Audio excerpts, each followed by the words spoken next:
Today we're going to study about periodic trends, and they are called periodic trends because they repeat themselves after a certain interval in the periodic table. So we can look at the trends across a period or down a group by studying periodic properties. There are 7 periodic properties: atomic size, ionic size, ionization energy, i.e. electron affinity, EA, electronegativity, EN, metallic character, and lastly, non-metallic character. And we can explain all of these properties or trends by looking at Coulomb's law. Coulomb's law states that if there are charged particles, then force of attraction between them is directly proportional to the magnitude of their charges and inversely proportional to the square of the distance between them. For example, if you have a positive charge and a negative charge that are at distance d and they have q1 and q2 charges on them, then the force will be proportional to the magnitude of this charge and inversely proportional to the square of this distance. So if you double up the charge, in scenario 1 on these two charges, this becomes 2 plus, this becomes 1 minus, and the distance remained the same, then you have just increased the force.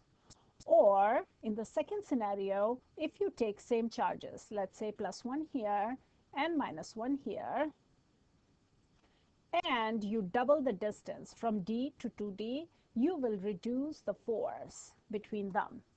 Now, where could this Coulomb's law be applied? Pretty much everywhere. Every time you have a proton and an electron interacting with each other through attractive forces, or you have a proton and proton repelling each other, or there is repulsion between electron and electron, you are applying Coulomb's law.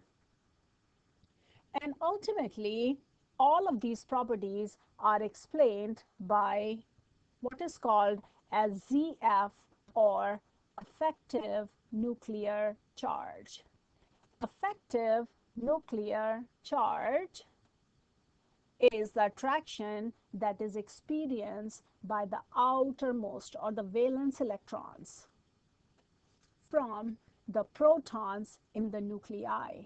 So as you can see, the more protons are there, the more the outside electrons will be attracted, and this will result in a smaller size, decrease in size, because now the protons are pulling the electron cloud in and decreasing the atomic radius.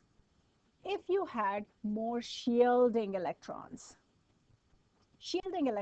are the electrons that are in between the proton and outermost electrons. If the shielding electrons increase, then they will tend to increase the size because they are going to come in the way of attractive force that these protons exert on the outermost electrons. So really, effective nuclear charge in turn is determined by the net of two opposing factors. One is the number of protons, which is nuclear charge, and other is number of shielding electrons. Number of protons, if there are more protons, this tends to make the atom smaller. If there are greater number of shielding electrons, this tends to increase the size of atom. So you can see that there are two opposing forces acting, and the net of that is called effective nuclear charge. And most of the properties that we've listed here are determined by the magnitude of this effective nuclear charge, or how much force the outermost electrons are experiencing from the proton in the nucleus. Now let's look at a picture here and see what's happening as we are going across the period or down a group. For across a period, let me pick up this group, this period, and let me draw the electron diagrams, the electrons in different energy levels.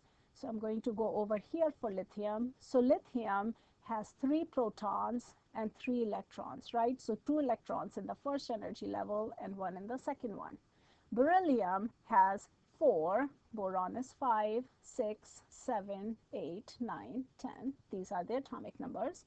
So for beryllium, you have 4 protons and you have 2 electrons in the first energy level and now 2 in the second one. For boron, you have 5 protons, 2 and then 3. And for nitrogen, I'm going to skip carbon. For nitrogen, you have 6 protons and same 2 shielding electrons, but now you have 1, 2, 3, 4 electrons and 5 electrons, valence electrons, and 6 valence electrons, and so on. So what is happening across a period is number of shielding electron is the same. It is 2 in each of these cases. So as you're adding electrons, you're adding valence electrons, not the shielding electrons. Also across a period, the number of protons and nuclear charge is increasing. And as a result of this, effective nuclear charge, or ZF, increases across a period, and the result of that is the atomic size decreases across a period. Going down a group, so this was across a period. Increased effective nuclear charge results in a decreased atomic size. And why is the effective nuclear charge increased? Because increased number of protons and same shielding electrons. Now let's see what's happening down a group. Let me draw lithium. Lithium is 1s2, 2s1. So 2 electrons here, 1 here. Sodium adds an energy level. So it still has 1 valence electron, but it is 281. The potassium, if going down, what keeps happening is energy levels keep on increasing, even though outermost of valence electrons are same, because all of these elements down a group, they all have +1 valency, so they all have 1 valence electron. But you see, going down a group, energy levels is increasing. Shielding electrons are increasing too, as is the number of proton. So shielding electrons and increased nuclear charge cancel each other's effect, and going down a group, effective nuclear charge decreases due to increased energy levels.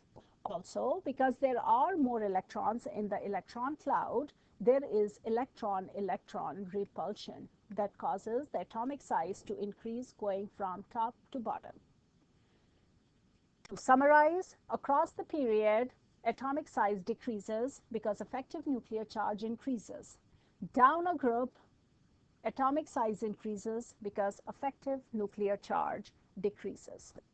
Now let's go back to our document where we had defined atomic size, ionization energy, all of them. And let me open up a new document here. And now let's talk a little bit about what is meant by ionization energy.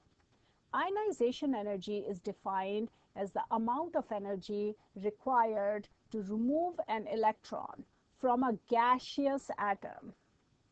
And whatever energy is required to remove this electron, we call it as ionization energy.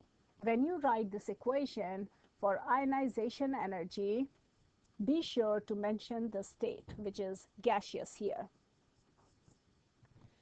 Ionization energy is always positive or endothermic, because you do need to remove that electron against the effective nuclear charge. If the atomic size is decreasing across a period, then ionization energy will increase because it will take more energy to overcome a higher effective nuclear charge across a period. Down a group, because size is increasing, ionization energy decreases because it takes less energy to remove that electron. Also, let's talk a little bit about second ionization energy. Second ionization energy for any element is always higher than first ionization energy. And the reason for that is, if from F plus you try and remove another electron to form F2 plus, then this one is the second ionization energy. The second electron that you're removing is being removed from inner energy level, or even if it is the same energy level, there is a greater or a larger effective nuclear charge, because same number of proton but one less electron. That is why second ionization energy is higher for any atom as compared to first ionization energy. So across a period, let me erase the ink here, follows the trend of ionization energy increases across a period and ionization energy decreases down a group. However, there are two exceptions. The first exception is between group second and group 13. And the second exception is between nitrogen group 15 and oxygen group 16. The reason for these exceptions are, let me handle them one by one. First, between beryllium and boron. If you look at the electron configuration of beryllium is 1s2, 2s2. Boron is 1s2, 2s2, 2p1. When you talk about ionization energy, you're removing the electron from the 2s sublevel or 2s orbital of beryllium versus 2p orbital of boron, because the p electrons do not penetrate the nuclear region as well as 2s electrons. It takes lesser energy to remove 2p electron. So ideally ionization energy increases, but there is a dip here and then it increases. Then there is a dip here and then it increases. And the reason for the first dip between beryllium group and boron group is because you're removing boron's electron from the p orbital as compared to s orbital, and because of the dumbbell shape of the p orbital versus spherical shape of s, you can see the p orbital do not penetrate the nuclear region, which is in the center here, the same way as the s electrons do. The second change is between nitrogen group and oxygen group. If you look at the orbital diagram here, for the nitrogen group, because of the 3 degenerate p orbitals and because of Hund's rule, each of those orbitals has 1 electron. For oxygen, because it has 4 p electrons, there is pairing in the first orbital.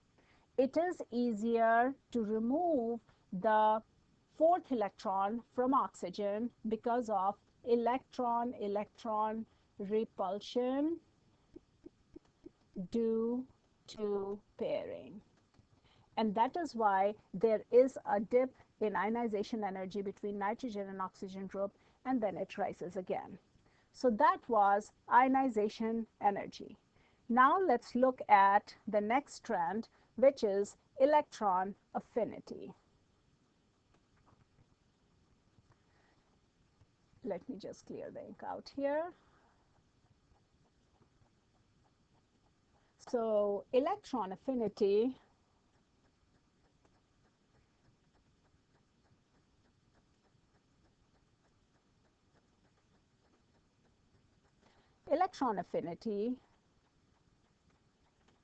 is defined as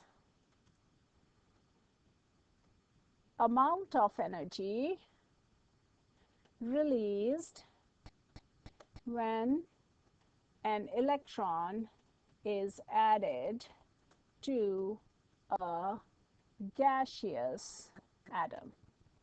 So if you take F in gaseous state and add an electron to it, this will make F minus ion, and whatever energy is required or released, so negative or maybe slightly positive, will be electron affinity.